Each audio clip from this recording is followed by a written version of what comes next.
மேலும் இத்தீர்மானத்தை நிறைவேற்றுகிறீர்கள் என்று சொன்னால் இதில் ஒருமனதாக என்ற வாக்கியத்தை நீக்க வேண்டும் என்று தெரிவித்துக் கொண்டு, ஏனென்றால் பாட்டாளி மக்கள் கட்சி நீங்க உங்க கருத்தை மட்டும் சொல்லி முடியும். எந்த வாக்கியத்தை போட்டு நிறைவேற்றுவதை பற்றி நான் முடிவெடுப்பேன்.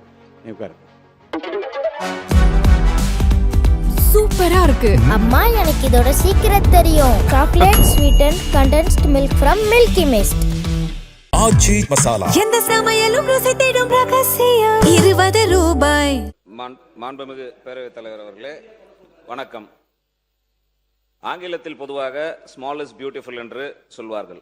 அதற்கு ஏற்பால் போல்தான் நம்முடைய வரலாறு தொடர்ச்சியாக இருந்து கொண்டு இருக்கிறது.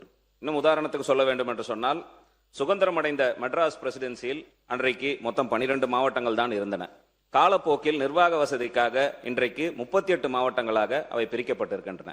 இன்னும் சொல்ல வேண்டும் என்று சொன்னால், இன்னைக்கு கூட பரப்பளவில் பெரிதாக இருக்கக்கூடிய திண்டுக்கல், திருவண்ணாமலை, ஈரோடு, சேலம் போன்ற மாவட்டங்களை எல்லாம் பிரித்து புதிய மாவட்டங்களை உருவாக்க வேண்டும் என்ற கோரிக்கைகள் இந்த அவையிலேயே பல்வேறு உறுப்பினர்களால் எழுப்பப்பட்டு வருகிறது.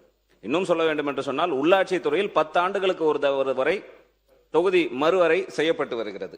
அது மட்டும் இல்லாமல் நீங்கள் மாநகராட்சி என்று பார்த்தீர்கள் என்று சொன்னால், தமிழ்நாட்டில் ஒரே ஒரு மாநகராட்சி தான் முன்பு இருந்தது, சென்னை மாநகராட்சி மட்டும்தான். காலத்திற்கு ஏற்பால் போர் முதல் கட்டமாக கோயம்புத்தூரையும் மதுரையும் நகராட்சியாக இருந்ததை தரம் உயர்த்தி மாநகராட்சியாக மாற்றினார்கள். அதற்கு பிறகு திருச்சி, சேலம், நெல்லை என்று 6 மாநகராட்சிகளானது. படிப்படியாக இன்றைக்கு தமிழ்நாட்டில் 25 மாநகராட்சிகள் இருக்கிறது. அதிலும் குறிப்பாக சொல்ல வேண்டும் என்று சொன்னால், ஒரே மாவட்டத்தில் 2 மாநகராட்சிகள் எல்லாம் இருக்கிறது. தஞ்சாவூர், கும்பகோணம் என்றெல்லாம். இவையெல்லாம் கூட பார்த்தால் நிர்வாகத்திற்காக அவ்வாறு பிரிக்கப்பட்டு வருகிறது. அரசியல் கட்சிகள் என்று எடுத்துக்கொண்டால் கூட கடந்த காலங்களில் மிகப்பெரிய கட்சிகளாக சொல்லக்கூடிய திமுகவும் சரி, அண்ணா திமுகவும் சரி, தங்களுடைய கட்சி நிர்வாகத்திற்காக வருவாய் மாவட்டத்திற்கு 1 மாவட்ட செயலாளர்கள் வைத்திருந்தார்கள். அதற்கு பிறகு காலப்போக்கில் ஒரு வருவாய் மாவட்டத்திற்கு 2 மாவட்ட செயலாளர்களாக வைத்தார்கள். அதற்கு பிறகு கிழக்கு, மேற்கு, வடக்கு, தெற்கு, தென்கிழக்கிலிருந்து வடமேற்கு வரை இன்றைக்கு வந்துவிட்டது. மத்திய கூட வந்துருச்சு. அப்படி பார்க்கும் பொழுது இதை விட இன்னும் அதிகமாக சொல்ல வேண்டும் என்று சொன்னால், இன்னைக்கு தமிழ்நாட்டில் ஒரு தனிபெரும் கட்சி, சிங்கிள் லார்ஜஸ்ட் பார்ட்டியாக இருந்து கொண்டிருப்பது தமிழக வெற்றி கழகம். அப்படி தமிழக வெற்றி கழகத்தில் எடுத்துக்கொண்டால் கூட ஒரு தொகுதிக்கு ஒரு மாவட்ட செயலாளர் என்ற அடிப்படையில் வைத்துக் கொண்டு இருக்கக்கூடிய சூழ்நிலையில் இந்தியாவினுடைய மொத்த வாக்காளர்களுடைய எண்ணிக்கை 97,98 லட்சம் இன்றைக்கு இருப்பதோ 543 தொகுதிகள் தான். கிட்டத்தட்ட நம்ம 100 கோடி வாக்காளர்களை நெருங்கி கொண்டிருக்கக்கூடிய சூழ்நிலையில் இது அளவீடு என்று எடுத்து பார்த்தீங்கன்னா, சராசரியா ஒரு நாடாளுமன்ற தொகுதிக்கு 18 லட்சம் வாக்காளர்கள் கிட்ட வருகிறார்கள். மக்கள் தொகை என்று எடுத்தால் அது ஒரு 20 லட்சமாக இருக்கும். தமிழ்நாட்டில் அப்படியே பார்த்தீங்கன்னா, தமிழ்நாட்டுடைய மொத்த வாக்காளர்களுடைய எண்ணிக்கை 5,73 லட்சம், கிட்டத்தட்ட 6 கோடி வாக்காளர்களை நாம் நெருங்கி கொண்டு இருக்கிறோம். அப்படி நீங்க கணக்கெடுத்து பார்த்தீங்க என்று சொன்னால் இருப்பதோ 39 தொகுதி. அந்த 39 தொகுதிக்கு எடுத்தீங்கன்னா கிட்டத்தட்ட 14.5 லட்சத்திலிருந்து 18 லட்சம் வரை இருக்கும். கடந்த நாடாளுமன்ற தேர்தலில் கூட நான் ஆரணி நாடாளுமன்ற தொகுதியில் போட்டியிட்டு வெற்றி வாய்ப்பை இழந்தவன். அந்த தொகுதியில் 15 லட்சம் வாக்காளர்கள், கிட்டத்தட்ட 17 லட்சம் மக்கள் தொகை இருக்கக்கூடிய வாய்ப்புகள் இருக்கிறது. இப்ப உலக நாடுகளில் எடுத்துக்கிட்டீங்கன்னா, ஐநா சபையில் அங்கீகரிக்கப்பட்ட நாடுகள் 195, அங்கீகரிக்கப்படாத நாடுகளை எல்லாம் சேர்த்தால் 230.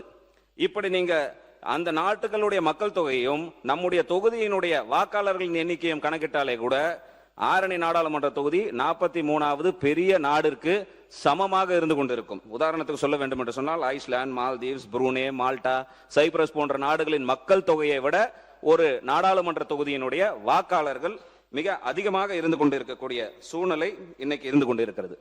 இதையெல்லாம் கருத்தில் வைத்து கடந்த காலங்களில் இந்த தீர்மானத்தை, இந்த ஒரு சட்ட முன்வடிவை மத்திய அரசாங்கம் கொண்டு வந்த முயற்சித்த பொழுது அன்றைக்கு ஆளுங்கட்சியாக இருந்த திமுக 5/3/2025 ஒரு அனைத்து கட்சி கூட்டத்தை கூட்டினார்கள். அந்த கூட்டத்தில் திமுக பங்கேற்றது, அண்ணா திமுக பங்கேற்றது, பாட்டாளி மக்கள் கட்சியின் சார்பாக பாட்டாளி மக்கள் கட்சியினுடைய தலைவர் மருத்துவர் அன்புமணி ராமதாஸ் பங்கேற்றார், தமிழக வெற்றி கழகமும் பங்கேற்றது. தமிழக வெற்றி கழகத்தின் சார்பாக அப்போதைய பொதுச் செயலாளர் மரியாதைக்குரிய மாண்புமிகு நீர்வளத்துறை அமைச்சர் மரியாதைக்குரிய அண்ணன் என் ஆனந்த் அவர்கள் அந்த கூட்டத்தில் கலந்து கொண்டார்கள். காங்கிரஸ் கட்சியின் சார்பாக தற்போது இருக்கக்கூடிய அமைச்சர் மதிப்புக்கும் மரியாதைக்குரிய மாண்புமிகு அமைச்சர் ராஜேஷ் அவர்கள் கலந்து கொண்டார்கள். அதே போல் காங்கிரஸ் கட்சியினுடைய தலைவர் செல்வ பெருந்தகை அவர்கள் கலந்து கொண்டார்கள். விடுதலை சிறுத்தைகள் கட்சி என்று நீங்கள் எடுத்துக்கொண்டால் அதனுடைய பொதுச் செயலாளர் மதிப்புக்கும் மரியாதைக்குரிய அண்ணன் தொல் திருமாவளவன் அவர்கள் அந்த கூட்டத்தில் பங்கேற்றார். அவருடைய நாடாளுமன்ற உறுப்பினர் மரியாதைக்குரிய ரவிக்குமார் அவர்களும் பங்கேற்றார்கள். மதிமுக சார்பில் அதனுடைய பொதுச் செயலாளர் வைகோ அவர்கள் பங்கேற்றார்.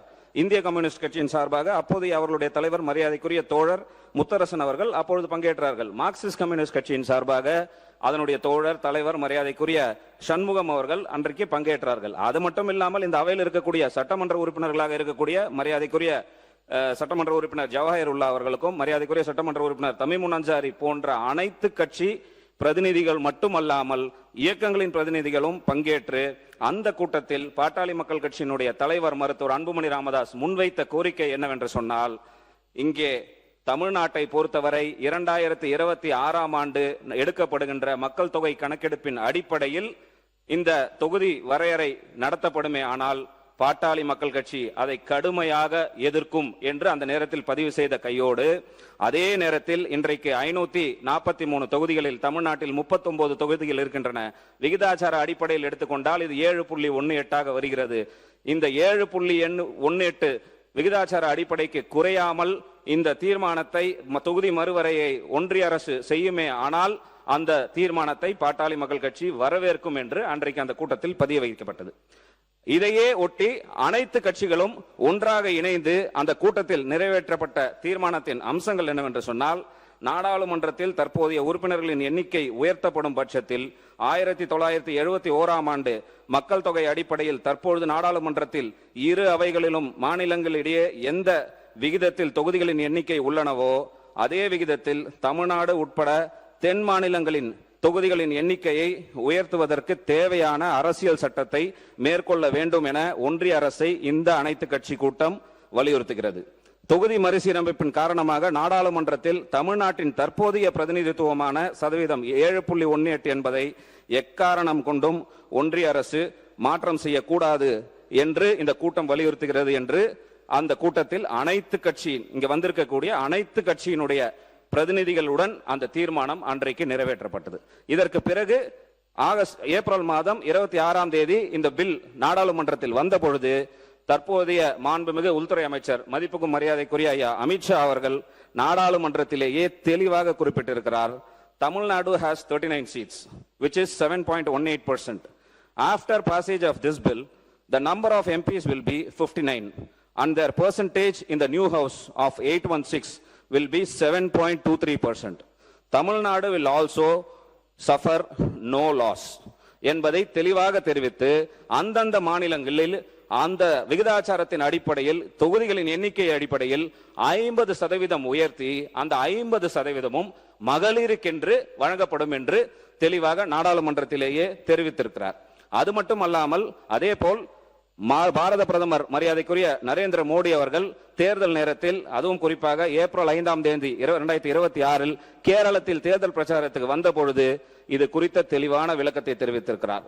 Lok Sabha seats will not be reduced for southern states that have effectively controlled population growth. ஏனென்று சொன்னால் மக்கள் தொகை பெருகுவதை கட்டுப்படுத்தி இருக்கக்கூடிய தென் மாநிலங்களில் எந்த பாதிப்பும் வருவதற்கு ஒன்றிய அரசு விடுபடாது. The government will ensure that no state, whether it's Kerala, Tamil Nadu, Karnataka, Andhra Pradesh, Goa or Telangana faces reduction in Lok Sabha seat என்று பாரத பிரதமர் அவர்கள் தெளிவாக இந்த இடத்தில் அதை குறிப்பிட்டு சொல்லி இருக்கிறார். இவ்வாறெல்லாம் இருக்கும் பொழுது இன்னும் சொல்ல வேண்டும் என்று சொன்னால், அப்படி ஒரு தொகுதியின் அடிப்படையில் எண்ணிக்கை உயர்த்தப்பட்டால் 816 தொகுதிகள், அப்படி என்றால் கூடுதலாக 273 தொகுதிகள் நாடாளுமன்றத்தில் அதிகமாகிறது. நீங்க சொல்வது போல 33% என்று நம்ம எடுத்துக்கொண்டால் 176 தொகுதிகள் தான் பெண்களுக்கு ஒதுக்கப்படும். ஆனால் இன்றைக்கு மத்திய அரசு அமித்ஷா அவர்கள் மாண்புமிகு உள்துறை அமைச்சர் அமித்ஷா அவர்கள் சொல்லியிருப்பதை போல நடைமுறைப்படுத்தினால் 273 தொகுதிகள் பெண்களுக்கு வழங்கப்படுவதற்கான வாய்ப்பு என்று இருந்து கொண்டிருக்கிறது. இன்னும் அதிக ஒருபடி சொல்லணும்னு சொன்னா, தமிழ்நாட்டில் 1962 41 எம்பிகள் இருந்தாங்க. அதற்கு பிறகு 72 தான் 39 குறைக்கப்பட்டது. இது இதெல்லாம் கடந்த கால வரலாறு.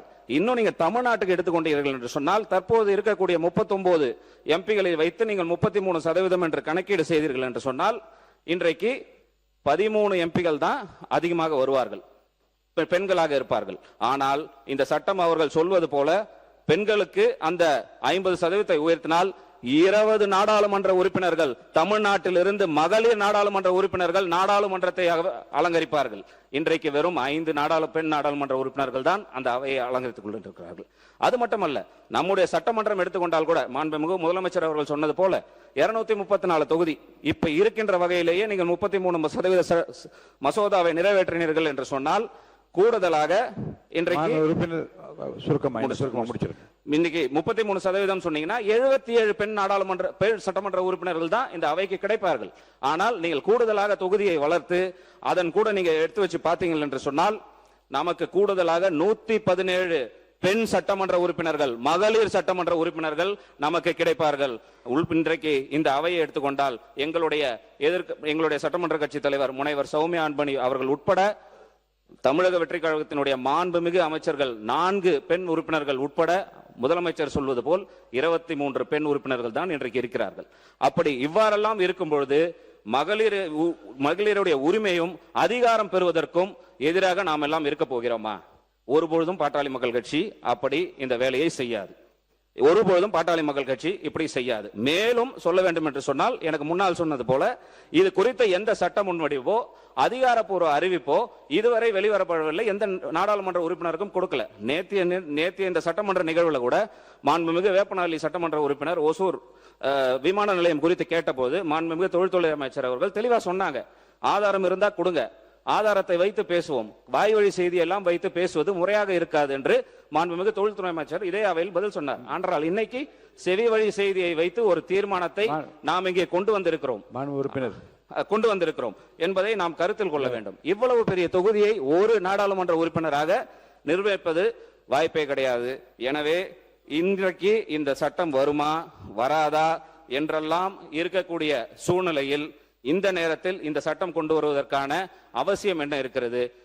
எனவே மாண்புமிகு முதலமைச்சர் அவர்கள் உடனடியாக இந்த தீர்மானத்தை திரும்ப பெற வேண்டும் என்று பாட்டாளி மக்கள் கட்சியின் சார்பாக கேட்டுக்கொள்கிறோம். ஏன் என்று சொன்னால், நடந்து முடிந்த அனைத்து கட்சி கூட்டத்தில் நம்முடைய கட்சி உட்பட அனைத்து கட்சியும் சேர்ந்துதான் இந்த தீர்மானத்தை நிறைவேற்றிருக்கிறோம். இன்றைக்கு இந்த தீர்மானத்தை நிறைவேற்றணும் என்று சொன்னால் அன்றைக்கு ஒரு நிலைப்பாடு, இன்றைக்கு ஒரு நிலைப்பாடு என்று அரசியல் இரட்டை நிலைப்பாடு என்ற பொருள் ஆகிவிடும். மேலும் இத்தீர்மானத்தை நிறைவேற்றுகிறீர்கள் என்று சொன்னால் இதில் ஒருமனதாக என்ற வாக்கியத்தை நீக்க வேண்டும் என்று தெரிவித்துக் கொண்டு, ஏனென்றால் பாட்டாளி மக்கள் கட்சி நீங்க உங்க கருத்தை மட்டும் சொல்லி முடியும். எந்த வாக்கியத்தை போட்டு நிறைவேற்றுவதை பற்றி நான் முடிவெடுப்பேன்.